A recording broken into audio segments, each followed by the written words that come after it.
When Princess Diana dropped something during a visit to Queensland in the 80s, it started our next guest on a mission to pay a lasting tribute to the People's Princess. Yeah, Renae Plant established the Princess Diana Museum in LA, which houses the world's largest private collection of Diana gear and memorabilia.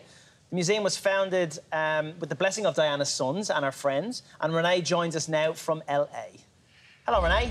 Hi, guys. Thank you so much for having me. It's nice to be back home, even though it's virtually. Yeah, we're our your little window to Australia. But this is remarkable, this museum. But before we get to that, let's go back to 1983. What was it exactly that Princess Diana dropped when she was visiting your hometown of Viewmundy on the Sunshine Coast? So basically, it was the year that Diana and Charles came out with Prince William for the first time, and all the kids were dragged out to meet royalty on field trips. And I was one of those lucky kids. And so I was in line, and I had a little pocket camera that Santa Claus had given me that year.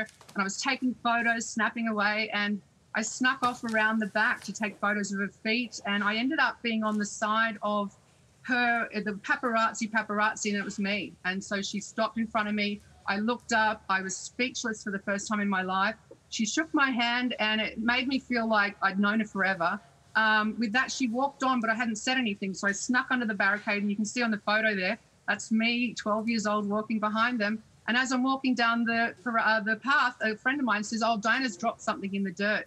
And I bend down and I pick up this tiny little clay platypus that you see. And I ran over to a policeman expecting him to let me jump in the Rolls Royce with him to go to the big pineapple and give it back to her. And he looked at me, he closed my hand, and he said, "She must have dropped it to give it to you." And with that, I went like, oh my gosh, it was like, and I took it back to school. I showed everyone I was in so much trouble. And little did I know that this thing would like literally change my life 35 years later, creating a foundation in her honour and a museum. How amazing. Yeah, how amazing is that? Yeah. You think you would have went, "Oh, I'll look after that." That's beautiful, though. What a moment. And you actually met her a second time. Yeah. I did, actually. You know, to meet a princess once in your life is just amazing, but to meet her actually twice was, you know, unbelievable. I was 18 at that time, and I met her at St Andrew's Cathedral outside. We were all going to Bondi Beach with my friends, and it was a hot day. And once we found out Diana was there, I was not going to Bondi Beach. So that's me. She's looking straight in my eyes in that photo, and that's my hand reaching out to touch her, and she shook my hand, and she had this magic quality to make people feel that you'd known her, even though it was a brief moment. And she just had this gift. It was incredible. You hear unbelievable stories. Like, I always try... Like, what is it about Diana? Like, what is it about someone like that who just touches everyone in such a positive way and kind of just makes you just want to be around there? For you to end up doing something like this, like, what is it about Diana?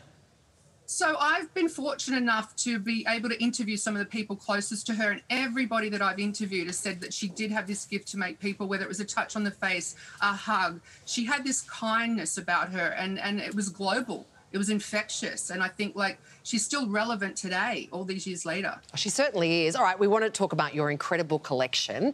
Give us a bit of an overview and how much it's worth. Is there a theme, or have you just chosen random items? Well, it's got over 1,600 historical items that are once belonged to her, or people have now, like, you know, passed them on after they've passed, or, you know, stuff like that. So it's quite an extensive gallery. It starts off with her teenage years, where she's a child, and there's baby dresses in there, shoes. It goes into stuff that has never been seen before. A pair of ski pants, for example, that she wore in boarding school. You're looking at the art gallery. It's got amazing, you know, portraits of the princess. The fashion icon, she was, you know, anything that she wore turned to gold, and it's quite an exquisite collection. They find me. How can I say that? Yeah, I was going to say, how do you actually get your hands on these incredible pieces? Most of them are at auctions, so people pass. They don't let these items go because they are so valuable and they mean a lot to them. So basically, it's only when someone will pass that their family members might, you know, set them up for auction. And I had this feeling that it was my job to actually bring all these pieces back together and have them be resting in one place, because they felt like they were scattered all over the world. And so I felt like she needed that respect.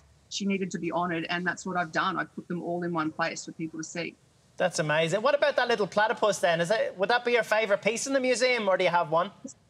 This little guy is definitely my favourite piece. There are a lot of others, obviously, but without this guy, you know, none of this would have happened.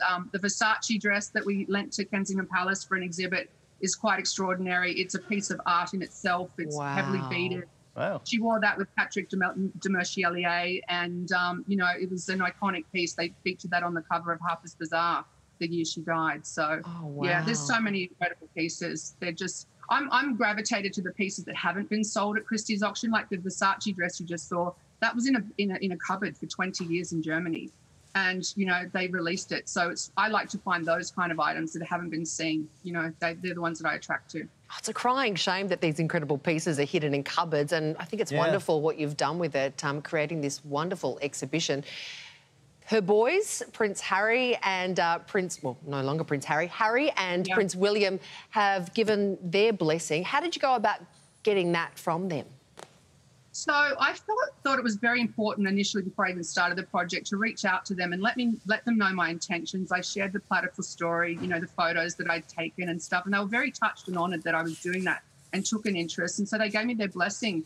They said they couldn't get directly involved with the charity at that point because they were obviously obligated to other things. But having them write to me and let me know that that was okay, I just went full steam ahead with their blessing. Yeah. It'd be nice if they came to visit now. They're stateside. do you have do you have your eye on something special now to add to the collection? Like, what would your dream item be, I guess? Once you've acquired a Versace dress worn by Princess Diana, there's no topping that as far as I can say. They're all special items, so I don't really have one in particular, but I do have a goal that I want to be able to share this exhibit with people in real time, in real, you know, accredited museums eventually down the road, once we're all allowed out of quarantine. And they're just exquisite pieces and they need to be seen. And I want to be able to continue to raise money for the charities that, you know, Diana supported while she was alive, and also the ones that we've worked with getting us here today. It's a not-for-profit, this museum, and since it opened in 2019, $250,000, in fact more than that, has been donated to the Hands That Love charity that helps kids in Africa, India and the Philippines. You can check out the Princess Diana Museum by heading to theprincessandtheplatypus.org. Renae, an Aussie in LA doing great things. Thanks for joining us. Thank you so much. Thank you so much. I want to shout out to all my friends and family in Australia. I'm sending you lots of love. Be safe. Take care. Good luck. Bye, Renae.